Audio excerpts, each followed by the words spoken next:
and we want to always send the strong message that Olive Branch is one of the best cities around to live, work, worship, and play in. And part of that live, work, worship, and play is to make sure we are a law and order city, and people that from outside or anywhere that get involved in criminal activity are prosecuted promptly and successfully.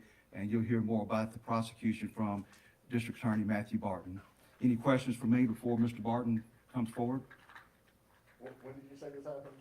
July the 1st, 2024, around 6 o'clock in the morning, citizen was doing an early morning walk at our city park. Thank you. Where was the suspect from? Suspect was from out of state, and transit coming through, located Milwaukee, and Mr. Barton, District Attorney Barton, will brief you a little bit more about the status of that person and their previous criminal history, which is not encouraging. We'd rather him have stayed in Wisconsin, but he chose to come into this area, and we're glad he was promptly apprehended and detected. Okay. Thank you. Mr. Barton? Thank you, Mayor. I gotta bring water. I've been losing my voice, so that's just in case. So I'll first start off by just addressing what the mayor mentioned regarding Mr. Woodley being an out-of-state resident. He was arrested and prosecuted in Milwaukee, Wisconsin, for stealing an automobile.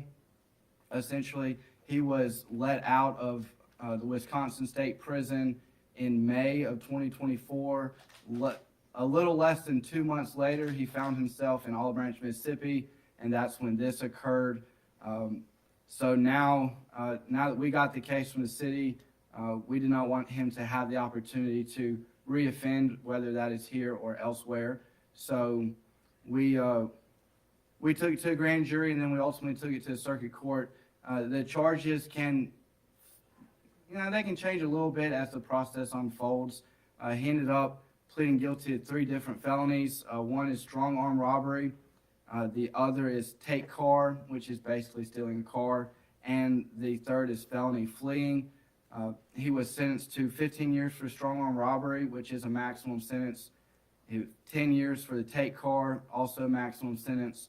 And felony fleeing, 10 years, also maximum sentence. They are to run consecutively, which means he will have to finish one sentence before he can begin the other. So this is a total of 35 years that he will have to serve.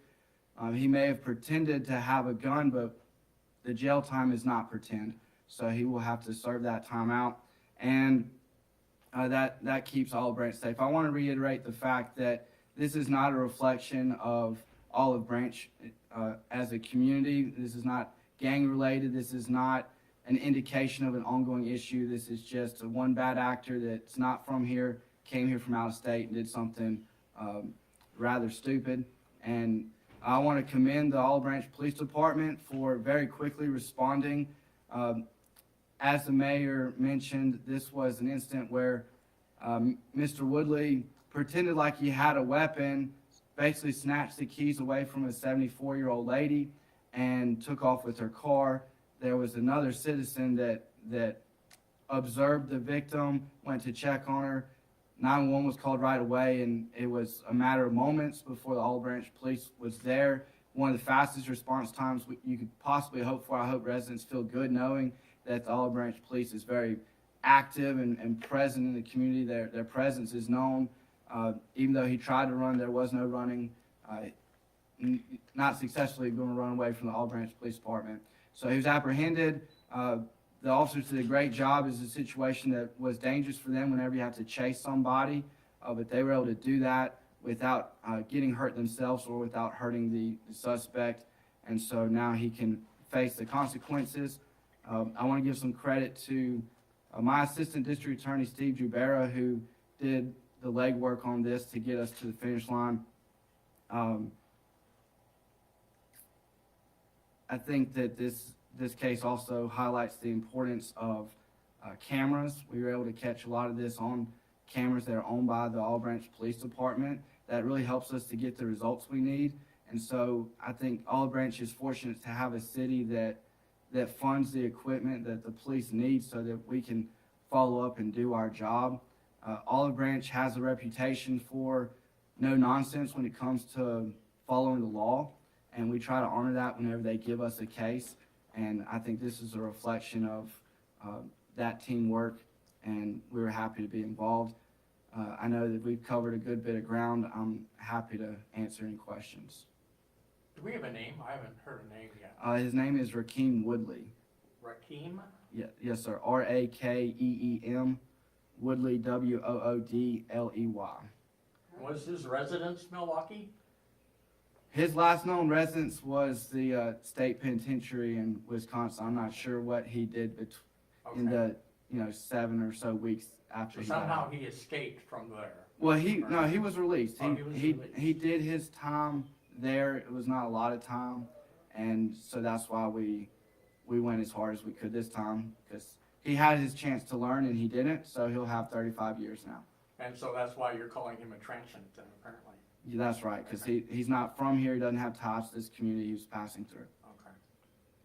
Do you have an age? 26. Yeah, I think he was 26, Okay. and our victim was 74.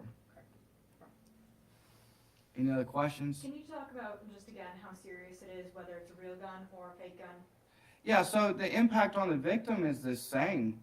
She has no way of knowing that this guy's pretending. He keeps his hand in his pocket, comes up behind her, presses against her back, snatches her keys. When that happens to a victim suddenly, they don't have time to assess the situation. The mindset of the victim is, I'm being robbed, my life is in danger, and that's a very scary thing. And so I don't care if you have a fake gun, no gun, or a real gun. We're gonna treat this with as much seriousness as we can. So even though, like I said, even though he was pretending to have a gun, he still robbed her. And that's the difference between an armed robbery and a strong armed robbery. Armed robbery actually involves the use of a deadly weapon. Strong armed robbery does not require the use of a weapon. It just requires that element of placing someone in fear and physically taking something from the person of another. I have a quick question about something unrelated. We are reporting that Olive Branch Police, there's a heavy police presence this morning on DeSoto Road and Metro Road. We're hearing a bomb may have been found. Wondering if you could give any information. Yeah, about so that's not really my place to comment on, because my office is not involved in that. If you don't have any questions about the present matter, then I'm just going to turn it back to the city of Olive Branch, and they can address whatever questions they're inclined to. Just quickly. Yes, sir. We just noticed a bunch throughout the press conference, not from here, not from here.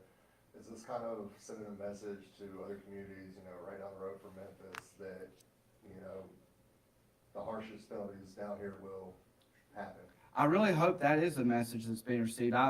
I've stood at pulpits across the county saying, hey, we have a real problem with Memphis crime coming in. But it's not just Memphis. We've run some numbers, and I think it's safe to say well more than half of our crimes or felony crimes in DeSoto County are committed by people from outside DeSoto County, whether that's Memphis, Tunica, Coahoma County, or other states like in this case. So we are proud of the community we have. We work hard for it. The citizens here work really hard for the things that we have, and these parks, we work hard for that, and we're not going to let some out-of-town thug take these things away from us. So if you come here from another place, we're going to hit you just as hard as we possibly can, and we will change your address to the penal farm in Parchman, Mississippi.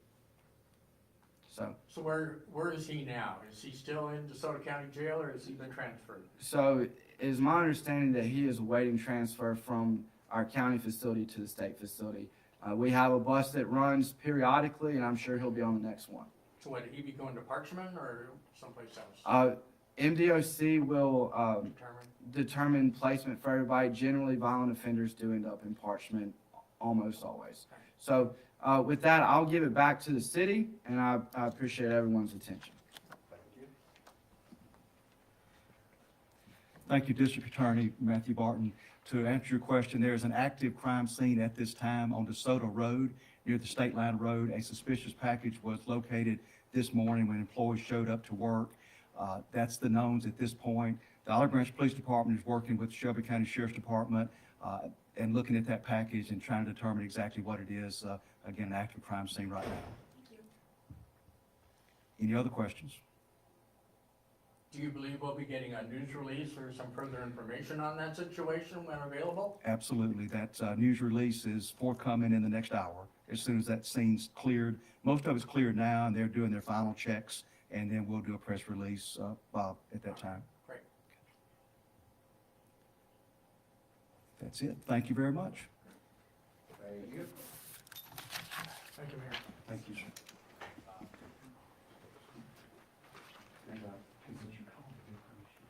Yeah, like a courtesy call, I called that morning. We can talk to her.